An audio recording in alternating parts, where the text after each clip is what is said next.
ভাতারে তৃণমূলের মিছিলে বিধায়ক সহ তৃণমূল নেতৃত্বদের বিরুদ্ধে ক্ষোভ দলেরই একাংশে।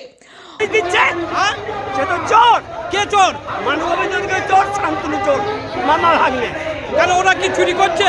হ্যাঁ, পঞ্চায়েত লুটছে, সিপিএমের দালাল হয়ে সিপিএমকে ক্ষমতা দিয়ে লুটছে। আমরা বলবো না এটাকে প্রত্যেক চাই, সে ভাতারের উপকার চিরদিনের উপকার করে গেছে। মানগোবিন্দ অধিকারী কি না কিচ্ছু করে নাই। কয়েকদিন আগে ভাতার বাজার সংলগ্ন এলাকায় ভাতারের বিধায়ক মানগোবিন্দ অধিকারীর নেতৃত্বে জনসভা অনুষ্ঠিত হয়েছিল। আর সেই জনসভায় ভাতারের প্রাক্তন বিধায়ক বনমালী হাজরা ও তার অনুগামীদের কোনো আমন্ত্রিত ছিল না। আজ সেই নিয়েই বিকালে এসআইআর এর নামে বিজেপি ও নির্বাচন কমিশনারের বিরুদ্ধে বনমালী হাজরার নেতৃত্বে এই মিছিল সভা অনুষ্ঠিত হয়।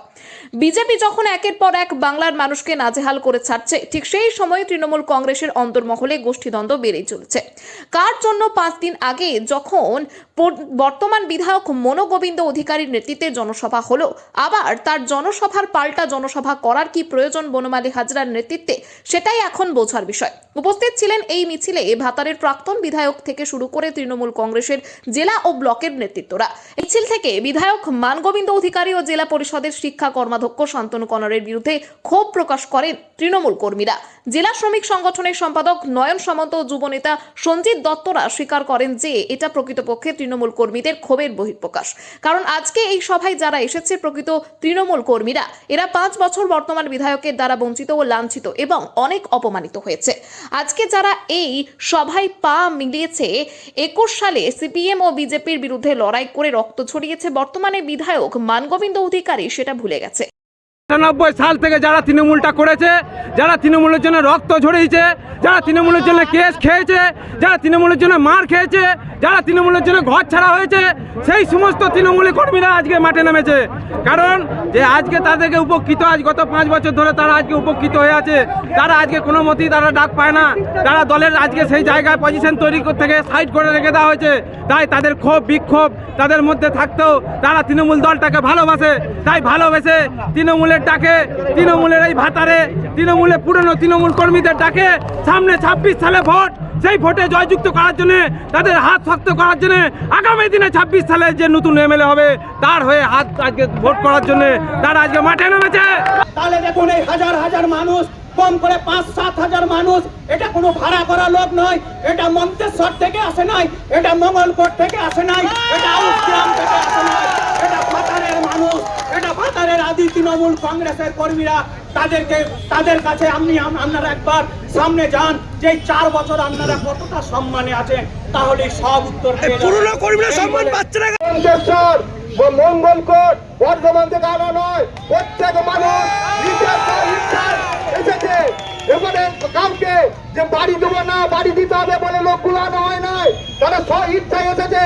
আমার একটা কথা, সামনে যে তুমি একটা প্রোগ্রাম করলে, সেখানে আমাদের জেলার সহসভাপতি বনমালী হাজরা মহাশয়, সেখানে মমতা ব্যানার্জি বলুন এসে বাজারে বুকে এলে মমতা ব্যানার্জি বলুন তো বনমালী হাজরার খোঁজ করে, তুমি কেন বনমালী হাজরা মহাশয়কে আমন্ত্রণ করো নাই? তোমার কাছে আমরা জবাব চাই, তোমাকে এই জবাব দিতেই হবে। বনমালী হাজরাকে কেন তুমি আমন্ত্রণ করো নাই? আমি জেলার নেতৃত্বকেও বলতে চাই, বাজারের বুকে যেখানে বনমালী হাজরার বাড়ির সামনে প্রোগ্রাম বলে, বনমালী হাজরা কেন আমন্ত্রণ পায় না? কার সাথে, কিসের সাথে, কি টাকা ভাগের ব্যাপার আছে যে বনমালী হাজরা গেলে ওই জিনিসটা হবে না? আমি তো বলতে চাই বলুনা, সামনের দিন কিন্তু খুব খারাপ দিন। আজ থেকে তোমার চোখের ঘুম পড়ে গেল, আজ থেকে তুমি আর চোখে পাতা বুঝতে পারবে না। অথচ বিধায়কের মিছিল মিটিংয়ে এদের ডাকা হয় না, এবং জবাব কি মানগোবিন্দ অধিকারী দিতে পারবেন? কেন ডাকা হয় না তার জবাব। বর্তমান বিধায়কের কোনো সংগঠন নেই, তাকে মিছিল মিটিং করতে গেলে বাইরে থেকে বাসে করে লোক এনে সভা করতে হয়। অথচ প্রাক্তন বিধায়ক বনমালী হাজরা কোনো সভা করলে লোকের জায়গা দেওয়া যায় না।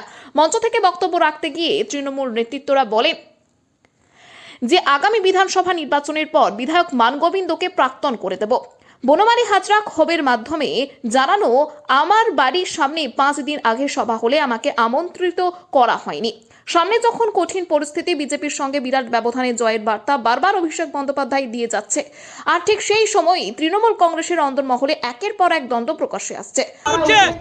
বিধায়ক সম্পর্কে কি বলবেন? বিধায়ক চোর, সাধারণ মানুষ যখন বলছেন বিধায়ক চোর, নিশ্চয়ই তারা জানেন যে বিধায়ক চুরি করেছেন। তাদের কাছে নিশ্চয়ই সঠিক তথ্য প্রমাণ আছে। আমার কাছে অনেক তথ্য প্রমাণ আছে। এখানে বিধায়ক মানগোবিন্দ অধিকারী, শান্তনু কুমার সহ অনেক পদাধিকারীর নথি আমার কাছে আছে। আপনারা চাইলে ঠিক সময় আমি আপনাদেরকে দিয়ে দেবো। মিটিংয়ে ডাক পাই না। এরুয়ারে আজকে 24 লোকসভা নির্বাচনে এরুয়ারে দিদি এসেছিলেন। সেই দিদির মিটিংয়ে বর্তমান বিধায়ক বনমালী হাজরাকে ডাকেন। এই মিটিং থেকে স্লোগান উঠছে যে আয় গোবিন্দ দেখে যা বনমালীর ক্ষমতা, এই সম্পর্কে কি বলবেন? দেখুন, ক্ষমতা তো বনমালীদার আছে, এটা মানুষ তো বলতেই পারে। হ্যাঁ, বনমালীদার নেতৃত্বই তো আজকে এই মিছিল। হ্যাঁ, আজকে বনমালীরা আজকে তৃণমূল কংগ্রেসের ভাতার ব্লকের প্রতিষ্ঠাতা। আজকে বহু লড়াই করে তৃণমূল কংগ্রেস দলটাকে তৈরি করেছে। আজকে কোন অজ্ঞত কারণে আগামী বিধানসভা নির্বাচনে প্রার্থী হিসেবে কাকে চাইছেন? আমরা প্রার্থী হিসেবে, দেখুন, প্রার্থী হিসেবে আমরা কর্মীদেরকে যে নিয়ে চলতে পারবে, ভাতারের যে উন্নয়ন করতে পারবে, কর্মীদেরকে সম্মান দিবে, মর্যাদা দিবে এবং দলের ভালো চাইবে, সেরকম লোককে আমরা বিধায়ক রূপে দেখতে চাই। বর্তমান বিধায়ক কি উন্নয়ন করেন নাই ভাতারে? সেটা চোখে পড়ার মতন কিছু করে না। চোর খুব পরিষ্কার কথা, 26-এ নির্বাচনে নেতৃত্ব যদি বনমালী হাজরার হাতে থাকে তাহলে এখানে তৃণমূল জিতবে, নাহলে জিতবে। পরিষ্কার কথা বলে। আপনার কি নাম? আমার নাম সুহাস গাঁ। কি আছেন তৃণমূল কংগ্রেসে? আমি তৃণমূল কিছুই নাই, যা ছিল সব কেড়ে নিয়ে। ভাতার থেকে জ্যোতির্ময় মণ্ডলের রিপোর্ট, সুন্দর বাংলা নিউজ।